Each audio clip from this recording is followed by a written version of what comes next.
Hi, everybody. Welcome to our Facebook Live chat. We're doing our new version of the prep preview as we get ready for the high school football season that starts tomorrow night. I'm Assistant Sports Editor Joe Deacon, and here, as always, with Sports Editor Randy Kindred. Randy, how are we doing? Oh, we're doing great. Can't wait to get it kicked off.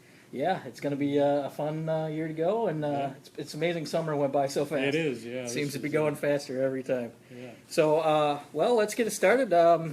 One of the first things to look forward to is among the inner city teams, Normal Community looks strong again. They've got Grant Price returning at quarterback. So I know you talked to Wes Temples. How does he feel about the season? I think they're pretty optimistic. Obviously, they lost some terrific players, from last year's team when they went 10-2 and made it to the quarterfinals of the 7A playoffs. But Price is a great place to start. I mean, he showed an ability to run the ball well, pass it well last year. He was very calm under pressure, and you got to figure, as good as he was last year, he's probably going to be even that much better this year. And he's got his number one receiver back from last year in Stephen Towns. So I expect them to really be able to throw the ball well. Yeah, that's a dynamic duo. And then on the defensive side, I see here, I know they lost A.J. DeVecchi, but his brother now is going to be getting a big role. That's going to be interesting because I think Wes is pretty high on his brother too. And he just said, obviously he's not quite as physical at this point as A.J. was, but he's going to get there, he thinks. And that could be pretty fun to watch because it was fun the last couple of years watching A.J. Yeah. So another thing we're going to be watching for in the inner city teams this year is we've got a couple of new coaches in town. It's kind of interesting. Joe Walters is going to take over at BHS after Rigo Schmelzer, a long run for Rigo, and then Trevor von Breckenheim, is now at U-High. I really think the first order of business should be to have a spelling test on that, and I think I've got it. Obviously, the VON part's pretty easy. Yeah, but, I got it that far. I think it's BRUENCHENHEIN. And the only way you know that is if you did the U-High's preview, which I happen to do. Yes. So I had to spell it a few times. So I think I'm almost to the point that I got with I'm Manawinu. Yeah. I can't say it. Humanawinu is right. what we always said. Yeah. But yeah, it should be interesting at both of those places. I know Joe Walters is really trying to foster a family type atmosphere there, and he's done some things that I wrote about earlier this week. Mm-hmm. And he's coming over from Peoria Notre Dame, which he did some of those same things there, and kind of did some things to really make the players know each other well, and hopefully, I think their hope is that some of that bonding that they're doing will pay off on the field when they get out there. Yeah. And then looking back again at U-High, I know we're going to have to come up with a nickname for Trevor, I think. Yeah, I know at the school they call him Von B, which would be terrific, but we can't really do that in the newspaper, so we're going to have to get used to just spelling it out, I think. And so they've got Doug Holmes at quarterback, I believe, Yes, right? they do, and he's worked extremely hard in the off-season. Von B is very...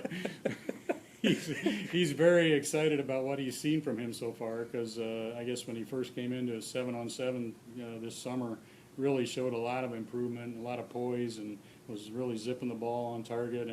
And Doug said when I interviewed him that it was a tough year last year. He heard a lot of criticism, and it just drove him to really work hard in the off season. So hopefully it all works out for him. He's still just a junior, so if he can get it going this year, and I mean, they'll have him another year after this, and things could really get fun. Yeah, indeed. The other couple inner city schools we haven't mentioned on yet, a little bit of turnover at Normal West and some at Central Catholic as well. Yeah, Normal West, obviously losing Mitch Fairfield, their quarterback's a big thing because he had played for 3 years and was very effective. But I think they got Peyton Dillingham stepping into that spot. He was a backup last year, and he's been a good baseball player at West. He's a strong-armed guy and very intelligent. I think Darren Hess is very confident that he'll run the offense well and make the right decisions.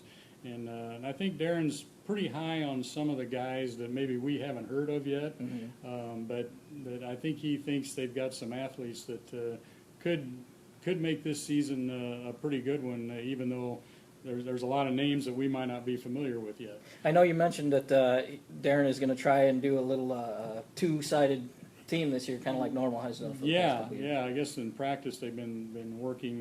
The defense works on its own, and the offense, and occasionally they'll come together for some drills or to work against one another. But for the most part, they feel like they're getting more reps each way, and maybe they'll develop players quicker that way because they've got a lot of young guys stepping into important roles.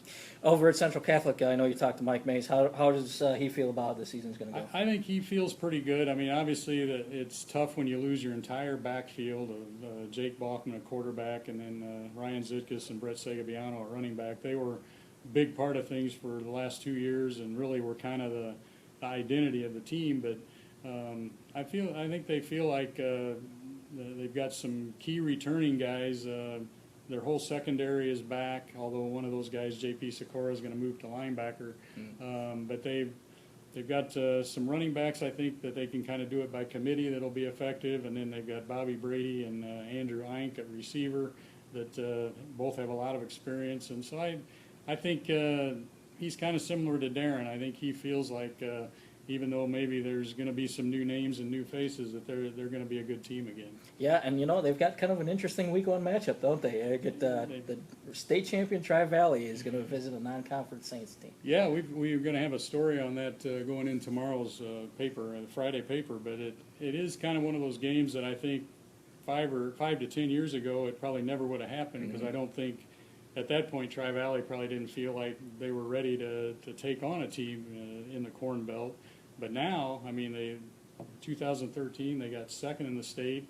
Last year they won the state title, and they've got their program to a point where they feel very competitive, and I think it'll be a really good game, and it should attract a great crowd. They're only, 7 or 8 miles apart, Yeah. And I think that's one thing that's really attractive to both schools is in this day and age sometimes to get a non-conference game you got to go out of state.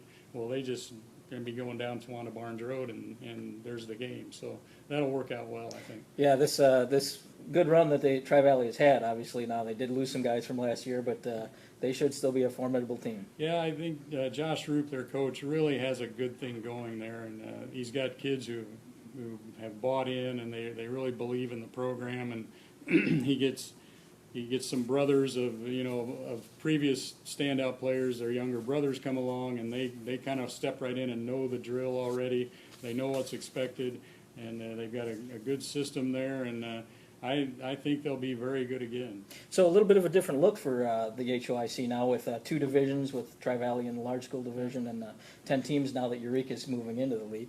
Yeah. And in that large school division, TriValley's not going to have a cakewalk here either. I mean, DMAC brings back 10 starters on one side, 9 on the other, and El Paso Gridley's got a big offensive line. It's going to be a fun run in the large division. I think it is. I think DMAC's a team to really look out for. They went 9-3 last year, and 2 of those losses were to TriValley, which went undefeated. So, and like you said, they're pretty much loaded with guys who played saw a lot of time last year. Yeah, I mean, they're just looking at the list. I talked to Coach Joe Lindboom, and he's really excited. I mean, they bring back fullback, where's it? Jared Reese, yeah. And he was our second leading rusher in the area last year, and he's also got his returning quarterback and Derek. I'm looking at the defensive side here, Derek Baker, and running back Preston Lester. 4 of their 5 linemen are returnees. I mean, they've just got, and the defensive side is almost all back too. They're really excited about this season. Yeah, they're kind of, I think, in a situation that TriValley was last year coming into the season. TriValley had a lot of really important pieces in place, guys who had played a lot of football already, and so I know the first rankings came out, and TriValley was ranked number 2 in the state, and DMAC number 4. I think it's kind of a toss-up between those two in those positions right now. I think DMAC is poised for a really good year. Yeah, and like I mentioned too, I mean, these other teams aren't going to let them walk either. Like I said, El Paso Gridley has always got some big boys up for it. Yeah, and that's where it starts. I mean, if they can get some backs to operate behind those good offensive linemen, look out. Yeah, and then moving on to the small division, GCMS had a pretty good run last year, and they look solid again. Leroy, another good team. They've got some good players. And Tremont, their numbers are a little down, but they've got a lot of seniors, a lot of experience. The small division could be interesting as well. Yeah, I think so. I think a key at Leroy is they've got Brett Egan back, who he was a starting quarterback last year until he got injured during the season and wasn't able to play quarterback during their run to the semifinals and the playoffs, but he gives them they've always been a terrific running team, but he's a strong-armed kid he was evidenced by the fact he's a really good baseball pitcher. he gives them that element of being able to really throw the ball when they need to, and I think that could make Leroy a pretty dangerous team. Obviously, GCMS, though, with a really impressive season last year, and they're going to look to try and build on that. Yeah, I think, and they've got some veteran guys back. They lost their star running back, Nick Minier. Yeah. I guess, he's at Army now, and but even with the loss of him, I think they've got enough other pieces that they're looking at another good season. Yeah. So moving on to the Corn Belt, I know we kind of touched on U High and Central Catholic a bit already. This is, I believe, the last year for Muhammad Seymour in the league, right? Yeah, that's right. And Pontiac, they had a 6-1 run in the Corn Belt last year. So I know Coach Buck Hassan is pretty excited about how much his program has grown over the past few years. Yeah. I think they're kind of getting it to the point where he's excited about getting the numbers up and getting the interest there, and they have I think it's Levi Ransom is back. Yeah. He had some good rushing and receiving totals last year. He's a pretty good weapon, and they lost their quarterback, I guess, Seth Cunningham, and their running back was Von Hobart. Yeah. And top receiver Mikey Carroll is also gone. So they do gonna have some things to replace. They're going to have to find some skill guys there to go with Ransom, but I think they'll have a good year. And as far as Muhammad goes, it sounds like they're really high on their defense. Mm-hmm. It's just a matter of will their offense come around enough to make them a really solid team. A couple other teams I mentioned in the area. I know PBL had an unbeaten run in the Sangamon Valley last year, and they're looking to build on that. They look pretty strong.